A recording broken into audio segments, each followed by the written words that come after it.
มาสงขลามาสูงไปนอนแต้วครับ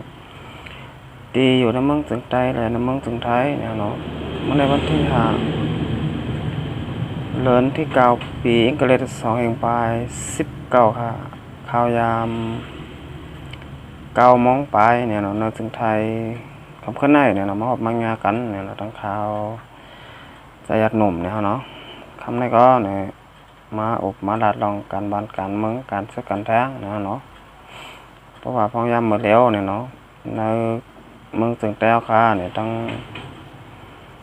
เมืองใต้ปอดห้องนะฮะเนาะตึกมีลองสุกยุงอ่อนเก่าลองสุกซักยุงยางนะฮะเนาะแล้วเมืองถึงใต้ปอดห้องไหนนะฮะเนาะทำไปเย็นนะฮะเนาะข่าวข้อที่หนึ่งเขาค้าเนี่ยเขามาโดยซึกครั้ง KIA เนี่ยเนาะลูกซุ่มเอ้ยหลีซึกปอดห้องนะฮะเนาะแต้มเด็กส่งถึงพ่อแม่ก้นเมืองตีอันเป็นเจ้าของคอมมติยาไทยซอยตามินเนี่ยเนาะเก้ากะลัดเว้งหมู่เจให้สร้างปันขวัญนับโหแสนปยาในเย้าเนี่ยเนาะเมื่อวันที่21เดือนที่8ปี2019เนี่ยเนาะผู้กุ้มกำภายเกี่ยวข้องภายเก็บขอนเนี่ยเนาะในตับซึกหมาย4ซึกขาง KIA เต็มเล็กลงลายมือส่งถึงเจ้าของคอมมานียาไทยสวยตามิน9กะลัดเว้งหมู่เจงให้กับซึกตั้งหมายพ้องจำหนังกึดในผลดิกหมายพ้อง094นะเนาะ7129104นะเนาะ109776 286935เสสร้างปันขอนตาสร้างเงินมัน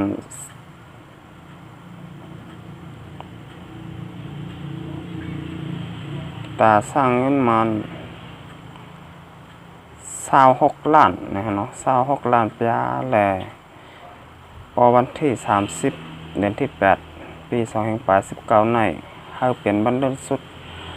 สังบาดูทำการสร้างขอนอันรัดไว้ในจึงเอาตั้งผิดถึงตีในเย้าเนี่ยเนาะครับในวันที่26เดือนที่8ปี2019เนี่ยเนาะซึกขัง KIA ห้องก้นบ้านได้ผู้ใหญ่ก้นหลงบ้านติมาเจเวงบุเจเส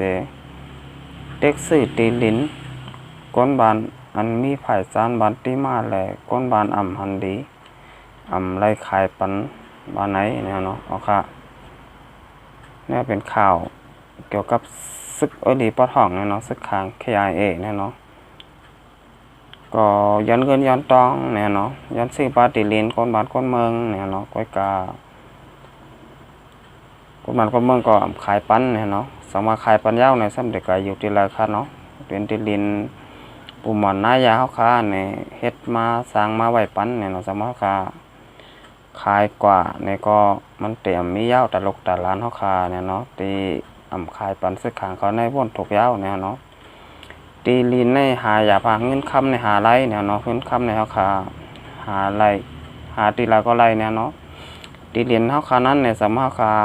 ขายกว่าเย้าเนี่ยกว่าซื้อขึ้นไรเย้าเนี่ยเนาะมีเงินเจต้าตีลินในซื้ออยากเนี่ยเนาะเพราะยามมือเดียวเนี่ยเนาะก็ว่าตีลินนี่ก็มีกาขันใหญ่มากกูมือกูวันเนี่ยเนาะสามารถพอมีตีลินใบเนี่ยก็เก็บไว้เนี่ยเนาะเก็บไว้ปันลูกปันร้านเขาค้าในวันมื้อนามาลูกหลานเขาค้าก็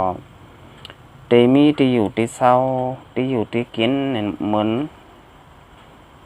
เปิ้นกว่าเนี่ยเนาะแต่ไรนาเล็กตกแต้มเนี่ยเนาะสังว่าพอมีตีลินใบเนี่ยเนาะค่ะคำนี้คำมาด้วยทางข่าวนั้นเนี่ยเนาะ ในวันที่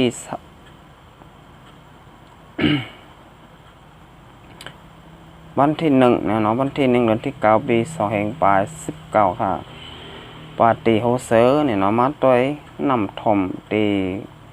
ทุ่งบานหัดเจเวงลางเคอเนี่ยเนาะทุ่งบานหัดเนี่ยก็ เป็นบ้านนั้นตีข้าวใจหยัดนมอยู่เนี่ยเนาะทุ่งบานหัดเจเวงลางเคอ นำทมบานแตนปุดเนี่ยเนาะทุ่งบานหัดเสเวงล้างเคอเนี่ยเนาะแตนพองปาตีโหเสือสายเกี่ยวล้างเคอเนี่ยเนาะลงมาด้วยนำทมตีสวนเขาเขบานกาวกงบานแตนปุดลอยเสือเนี่ยเนาะเอาไหนค่ะเป็นอันดียกยองเต้ๆเนี่ยเนาะเป็นแตนพองปาตีโหเสือเนี่ยเนาะมาหลอมมาด้วยก้นบานก้นเมืองเนี่ยเนาะก็เป็นอันดีจอมเต้เนี่ยเนาะตีเปิ้น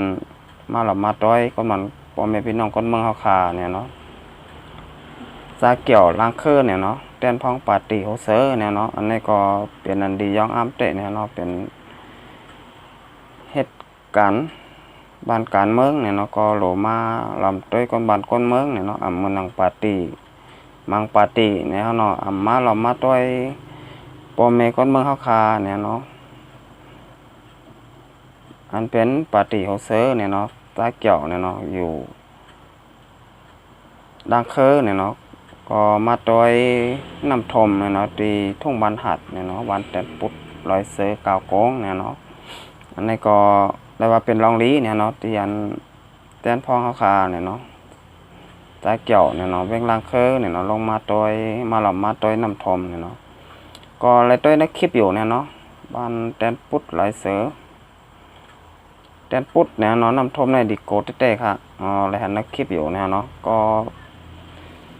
จำกันเนี่ยเนาะตั้งบ้านข้าเฮาใจหยัดหนุ่มเนี่ยเนาะก็มีหิมกันหาวันแต่วันเลยกันเนี่ยเนาะค่ะนี่ก็เป็นรองดีเนี่ยเนาะที่แตนพองเฮาคาเนี่ยปีใจเกี่ยวเนี่ยเนาะแตนพองปาตีโฮเซอร์เนี่ยเนาะเบ้งล้างเคอเนี่ยเนาะก็มาหลอมมาต่อยพ่อแม่พี่น้องคนเมืองเนี่ยว่าเป็นเจิ้งหือเนี่ยลองน้ำทมในมีหลองตังทุกข่ายะปวดขันใจเจิ้งหือเนี่ยเนาะค่ะเขาขามาด้วยแทงของข่าวข้อที่2เนี่ยเนาะนี่ก็ไล่ว่าเป็นข่าวลี้เนี่ยเนาะตาพี่น้องเจ้าก็เมืองสันดาจึงแต้วคาเนี่ยเนาะเตมีคอมมอตีเนี่ยเนาะเตมาเฮ็ดของเฮอร์มินเนี่ยเนาะตีไฮโฮเนี่ยเนาะไฮโฮคำบอกว่าไฮโบบอกว่าไฮโฮเนี่ยเนาะห้องบาเต้ค่ะก็หมู่แนวเนาะเอาปนห้องบาเนี่ยเนาะก็เรียกว่าเป็นข่าวลี้เนี่ยเนาะเพิ่นก็จะเฮ็ดเหมือนจังความไทยเปิดในห้องสนามบินนานาชาติเนี่ยเนาะเพื่อความแต่ก็จะเป็นของเฮอร์มินอันกูเมืองแต่มาลงไหลเนี่ยเนาะอันนี้เป็นตีแรกเนี่ยเป็นตีอ่อนตั้งสุดในเมืองจึงใต้เฮาคาเนี่ยเนาะอำปาในเมืองมานเนี่ยเมืองมานแต่ก็มีอยู่ยาวเนี่ยก็เมืองมานในมันเป็นเมืองหลงเนี่ยเนาะในเมืองสันดาจึงใต้เฮาคาในตีไฮโฮในได้เป็นตีแรกได้ตีอ่อนตั้งสุดเนี่ยเนาะที่เพิ่นได้มาเฮ็ดของเฮอร์มินตีเฮอร์มินกูเมืองแต่มาลงไหลตีไฮโฮเนี่ยเนาะค่ะก็มาถ่อมสำคัญเนี่ยเนาะค่ะ KPZ เนี่ยเนาะ GROUP เนี่ยได้สร้างของเครื่องมินไฮโบเป็นจั่นของเครื่องมินอันกว่าเลยกูเมืองเนี่ยเนาะหมู่จุ้มคอมบดีกัมปอจ้าเนี่ยเนาะ KBZ GROUP เตยุกจั่น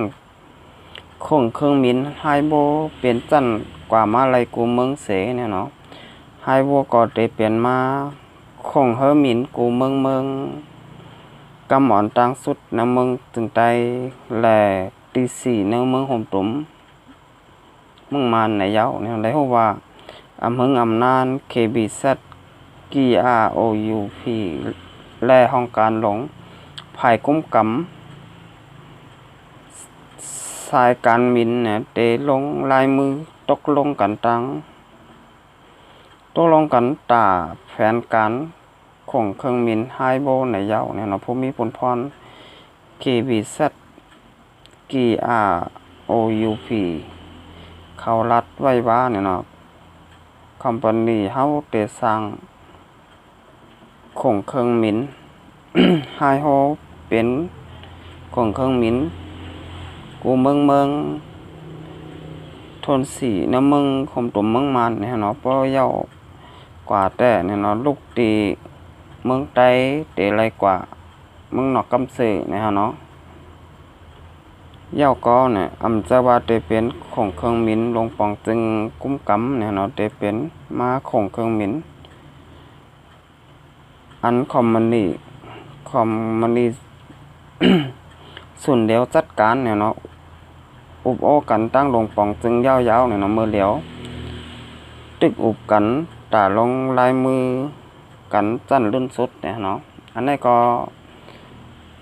เพราะว่าเฮ็ดยาวโตหลีงามยาวเนี่ยเนาะไอ้โครงเครื่องมินเนี่ยที่ไฮโบเนี่ยเนาะได้เป็นของคอมพานีก้อยเนี่ยเนาะอำเจอลงปองจึงมาคุ้มกำเนี่ยเนาะอำใจของมินของลงปองจึงเนี่ยเนาะมันได้เป็นของเอกชนเนี่ยเนาะเป็นของคอมพานีเขาเนี่ยเนาะเป็นเจ้าของมันเนี่ยเนาะก็เป็นนั้นว่าเป็นข่าวลี้เนี่ยเนาะต้องเป็นน้องเจ้าก็มั่งสลายจึงแต้วค่ะเตไรมีของเฮอมินเนี่ยเนาะเตียนมึงกูมึงแต่มาลงไหลเนี่ยเนาะเป็นอันดีจอมๆเตะๆเนี่ยเนาะเอาค่ะภายเจ้าหน้าที่ห้องการหลงสายการมินหลงปองจึงแต่ลัดว่าปอว่าของเฮอมินเจออันหมมือกันตั้งคอมพานีส่วนเดียวเขาเสสร้างไว้นั่นน่ะปอห่างแฮนภายเก็บขอนภายกดทัดเขาออกเมืองภายกดทัดตั้งเปลี่ยนเจอในเย้าอ่อนตั้งสุดเตปันเครื่องมินจะอันจางมาตั้งลำนั่นลงก้อยปอมีลองหับจอยสร้างกลุ่มทนเย้าในแต่เตมักมันปันเป็นจันเครื่องมินกูมึงในเย้าเนี่ยเนาะไรฮู้ว่าเปิดตาเตสร้างเป็นเครื่องมินไฮโบเป็นจันกูมึงในเตเลยจ้างเงินดอลลาร์อเมริกัน40 ล้านในเย้าเนี่ยเนาะต้องจ้างเงินนำเตะๆเนี่ยเนาะเงินดอลลาร์ของอเมริกันเนี่ยเนาะ40 ล้านเนี่ยเนาะแต่ว่านำเตะๆเนี่ยเนาะก็เหมือนเมืองไทยนะเมืองจึงไทยเนี่ยเนาะก็มีเหมือนกันเนี่ยเนาะมันจังว่าสนามบินสุวรรณภูมิเนี่ยเนาะสนามบินสุวรรณภูมิเนี่ยเนาะก็เป็นเครื่องบินที่กูเมืองเนี่ยมาลงเนี่ยเนาะค่ะสำหรับเมืองจึงแต้วค่ะที่ไฮโบในมีเนี่ยก็ได้เป็นตีแล้วก็ตีอันตั้งสุดเนี่ยเนาะในเมืองจึงแต้วค่ะเนี่ยเนาะแล้วย่อก็จะเป็นของเฮอมินที่4เนี่ยเนาะในเมืองห่มตุ่มเมืองมานเนี่ยเนาะก็เมืองมานในเปิ้นมีอยู่ยาวเนี่ยเนาะของเฮอมินที่กูเมืองมาลงไรเนี่ยก็ว่าเมืองมานนั้นเป็นเมืองหลงเนี่ยเนาะเมืองขาในเป็นเมืองอ่อนเนี่ยเนาะก็ว่ามานเขาเป็นก้นอุปเปิงบ้านเมืองเนี่ยเนาะสมาเฮาคาพ่อแม่พี่น้องเจ้าคือเมืองสันดอยจึงได้เป็นก้นอุปเปิงบ้านเมืองก็จะเป็นเมืองหลงเหมือนกันเนี่ยเนาะกับนั้นแหละเนี่ยพ้องยามมื้อแล้วเนี่ยเฮาคาตึกอยู่ไว้เตออาณาจะของตับศึกลงปองจึงมาเนี่ยแหละกับนั้นแหละเนี่ยเฮาคาก็ไปสร้างเฮ็ดสังไรเนี่ยเนาะเหมือนกูวันเนี่ยก็อยู่ไว้หังไผ่หังมันอยู่ไผ่อยู่มันเนี่ยเนาะอำจ้างเฮ็ดสังเนี่ยเนาะก็เฮ็ดสวนเฮ็ดนาจะมาเมืองไทยเนี่ยก็เฮ็ดการเฮ็ดงานเนี่ยเนาะเฮ็ดตุกน้องตะเป้บันเนี่ยเนาะเอาค่ะกำนันโซดเนี่ยเนาะก็ครับสังว่าพี่น้องแต้วค่ะที่อยู่ในเมืองจึงใต้เกาหลีเนี่ยอยู่เมืองจึงไทยเกาหลีเนี่ยเนาะเข้ามาต่อยคลิปขายาวเนี่ยเนาะใจกดติดตามปันเนี่ยเนาะช่อง YouTube ข่าวเจอหนุ่มไต้ล้างเคอเนี่ยเนาะกันน้ำเนี่ยเนาะเอาค่ะที่ไรเป็นแห้งสะปันข่าวใจอัดหนุ่มเนี่ยเนาะอะไรเฮ็ดคลิปออกมาทั้งนำทั้งหลายเนี่ยเนาะเอาค่ะกำนันโซดเนี่ยเนาะก็สวัสดีพี่น้องแต้วค่ะเนี่ยเนาะอยู่ในเมืองจึงใต้เกาหลีอยู่ในเมืองจึงไทยเกาหลีเนี่ยเนาะอะไรอยู่หรือมีเงินกันเนี่ยเนาะโกโก้เนี่ยเนาะเอาค่ะมาสังเคราะห์